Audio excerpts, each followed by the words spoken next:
नमस्कार दोस्तों। आज जो वीडियो मैं बना रहा हूँ वो बहुत ही महत्वपूर्ण है, क्योंकि ये जो प्रश्न हैं ये किसी न किसी परीक्षा में आए हुए हैं। उन्हीं सारे प्रश्नों को मैं एक जगह नोट करके ये वीडियो बनाया हूँ। ठीक है, तो आज का वीडियो बहुत ही महत्वपूर्ण है, इसलिए आप पूरा देखना इसको है। मैंने बहुत मेहनत से बनाया है ये। तो पहला प्रश्न, ये पार्ट 1 है और इसमें 10 प्रश्न हैं केवल। 10 इसलिए क्योंकि बहुत ज़्यादा होने से वीडियो भी बहुत बड़ा हो जाता है और बनाने में भी समस्या आती है, इसलिए मैं एक एक पार्ट करके बनाऊंगा। कम से कम 10 पार्ट होंगे इसके। ठीक है, 100 क्वेश्चन इसमें हैं, वो भी बहुत महत्वपूर्ण है। तो आज का पहला प्रश्न देखिए, नीतियाँ, योजनाएं एवं कार्यक्रम। पहला प्रश्न इसका है, राष्ट्रीय कृषि विकास योजना। राष्ट्रीय कृषि विकास योजना RKVY, ठीक है, को संशोधित करके निम्नलिखित में से किस रूप में पुनर्विकृत किया गया है। ठीक, 2 ऑप्शन इसमें दे रखे हैं। ऑप्शन पहला है राष्ट्रीय कृषि विकास योजना रफ्तार, और दूसरा ऑप्शन बी है राष्ट्रीय कृषि विकास योजना आराम। तो उसमें सही बताना है, तो आप लोग टिक लगा लीजिए। तो इसमें जो सही आंसर है वो है ए, ऑप्शन ए इसका सही है। ठीक है, राष्ट्रीय कृषि विकास योजना रफ्तार RKVY। तो देखिए इसकी व्याख्या, कृषि एवं संबद्ध क्षेत्रों के समग्र विकास के लिए अम्ब्रेला योजना के रूप में 2007 में आरंभ की गई थी। ठीक है, RKVY को हाल ही में 2017 से 2019 एवं 2019 से 2020 के लिए, ठीक है, RKVY Raftaar remunerative approaches for agriculture and allied sector, जिसका मुख्य उद्देश्य किसानों को सशक्त कर जोखिमों को कम करना है। अतः विकल्प ए इसका सही होगा। ठीक है, दूसरा प्रश्न देखिए,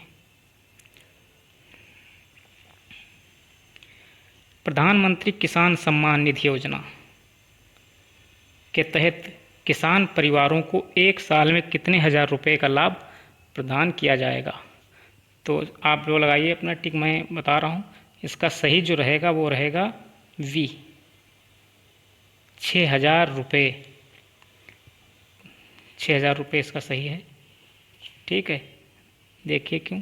केंद्रीय वित्त कारपोरेट मामले, रेल और कोयला मंत्री पीयूष गोयल ने 1 फरवरी 2019, 1 फरवरी, ठीक है, 2019 में संसद में अंतरिम बजट 2019-20 पेश करते हुए कहा कि छोटे और सीमांत किसानों को निश्चित आय सहायता उपलब्ध कराने के लिए सरकार ने प्रधानमंत्री किसान सम्मान निधि PM किसान की शुरुआत की। ठीक है, यह योजना प्रधानमंत्री द्वारा 24 फरवरी, कब, 24 फरवरी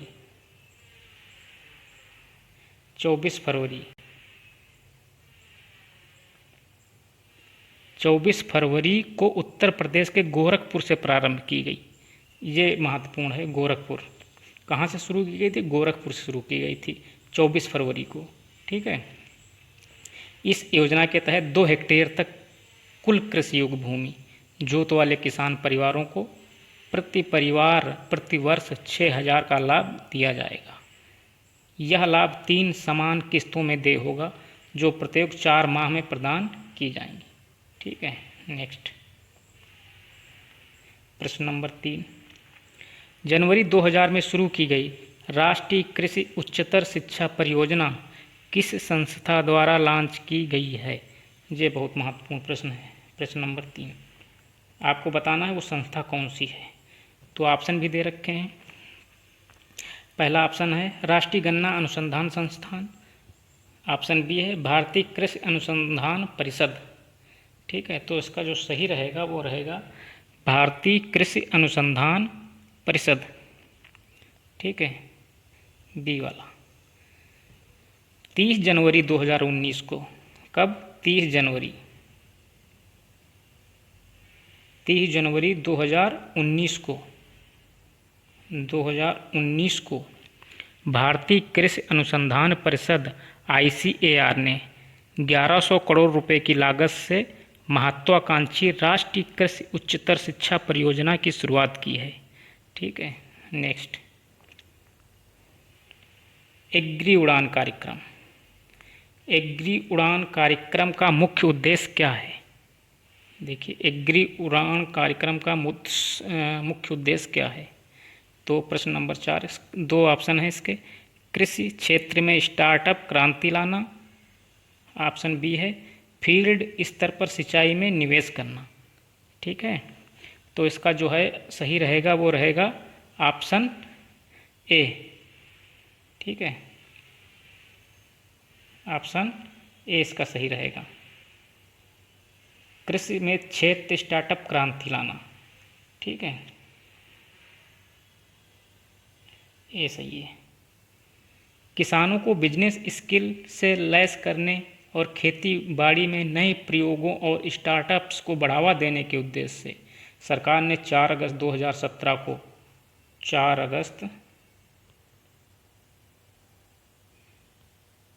2017 को एग्री उड़ान कार्यक्रम की शुरुआत की। ठीक है, नेक्स्ट,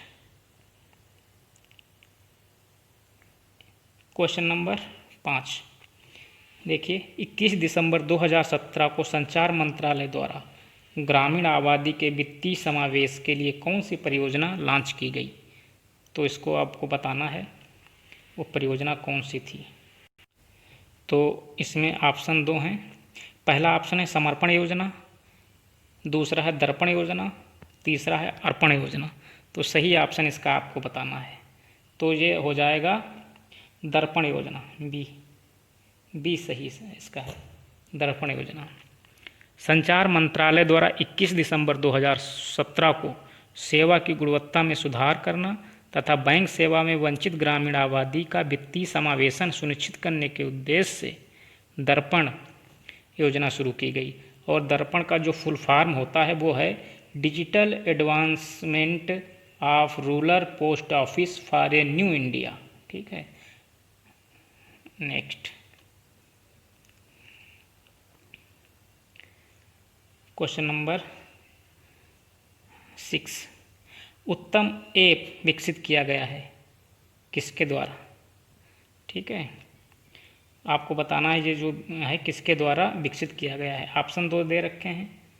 पहला है वाणिज्य मंत्रालय एवं कोल इंडिया लिमिटेड द्वारा, दूसरा है आयुष मंत्रालय रिलायंस द्वारा। तो पहला सही है इसका, वाणिज्य मंत्रालय एवं कोल इंडिया लिमिटेड द्वारा ये विकसित किया गया है। ठीक है, तो देखिए इसका फुल फॉर्म क्या होता है, unlocking transparency by third party assessment of mined coal. ठीक है, इसका फुल फॉर्म होता है। Next, question number 7।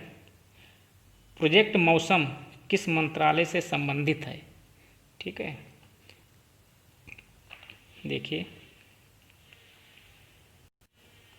2 ऑप्शन दे रखे हैं, पर्यावरण एवं वन मंत्रालय या संस्कृति मंत्रालय।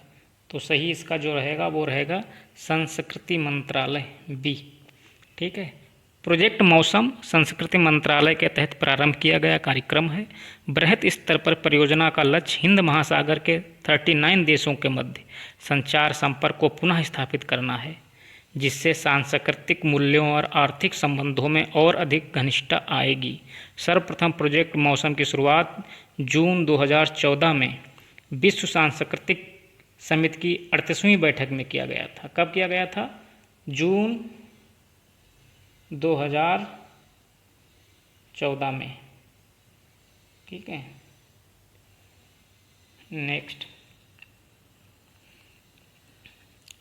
प्रवासी कौशल विकास योजना।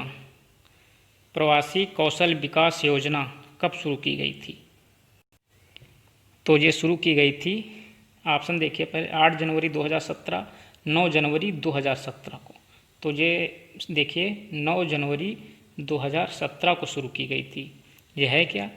प्रवासी कौशल विकास योजना की शुरुआत प्रधानमंत्री नरेंद्र मोदी ने 9 जनवरी 2017 को की थी। इसका मुख्य उद्देश्य विदेशी रोजगार के अवसरों को सुगम बनाने हेतु अंतर्राष्ट्रीय मानकों के अनुरूप चयनित क्षेत्रों और नौकरियों में विदेश में रोजगार प्राप्त करने के लिए इच्छुक भारतीय श्रमिकों को प्रशिक्षण और प्रमाण पत्र प्रदान करना है। ठीक है, नेक्स्ट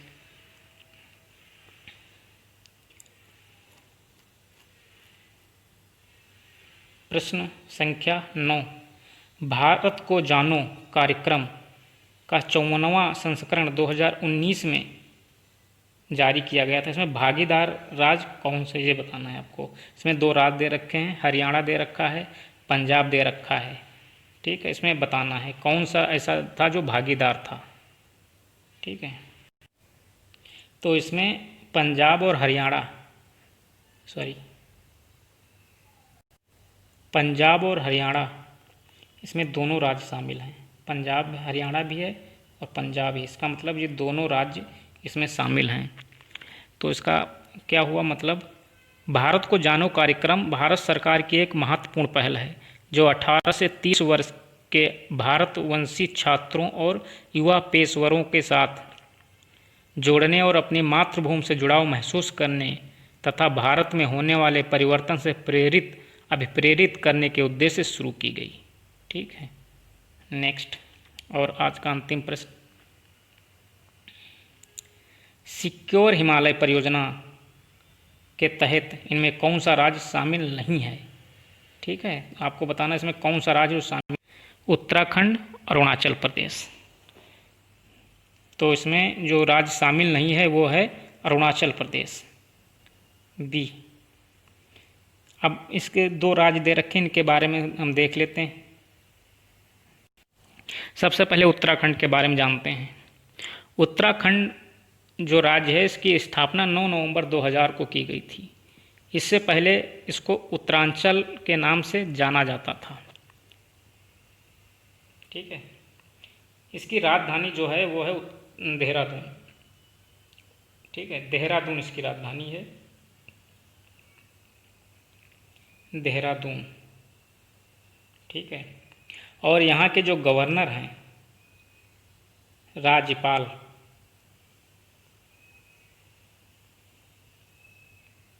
बेबी रानी मौर्य यहाँ की गवर्नर हैं, बेबी रानी मौर्य। त्रिवेंद्र सिंह रावत यहाँ के सीएम हैं और विधानसभा में यहाँ की सीटें जो हैं वो 71 हैं, 71 विधानसभा में सीटें हैं। राज्यसभा में 3 सीटें हैं और लोकसभा में 5 सीटें हैं। ठीक है, अब अरुणाचल प्रदेश के बारे में जानते हैं। अरुणाचल प्रदेश, अरुणाचल प्रदेश की राजधानी जो है ईटानगर है, ईटानगर। ठीक है, ईटानगर। यहाँ के जो गवर्नर हैं वो बीडी मिश्र हैं। विधानसभा में 60 सीटें हैं यहाँ के, राज्यसभा में 1 सीट है और लोकसभा में 2 सीटें हैं। ठीक है, और यहाँ के जो मुख्यमंत्री हैं पेमा खांडू हैं, बीजेपी के जो हैं। इसके बारे में एक और प्रश्न बनता है कि अरुणाचल प्रदेश को उगता हुआ सूर्य का राज्य कहा जाता है क्योंकि सबसे पहले सूर्य यहीं पे उगता है। भारत में 2 घंटा पहले सूर्य सबसे पहले अरुणाचल प्रदेश में उगाता है। ठीक है, डोंग वैली की देवांग घाटी में सबसे पहले सूर्य निकलता है, सबसे पहले अरुणाचल प्रदेश में ही सूर्य उगता है। ठीक है, और अरुणाचल प्रदेश की स्थापना जो हुई थी वो 20 फरवरी 1987 को हुई थी। कब हुई थी? 20 फरवरी 1987 को इसकी स्थापना हुई थी। तो आज के लिए इतना, और मिलते हैं अगले भाग में, पार्ट नंबर 2 में। ठीक है, धन्यवाद।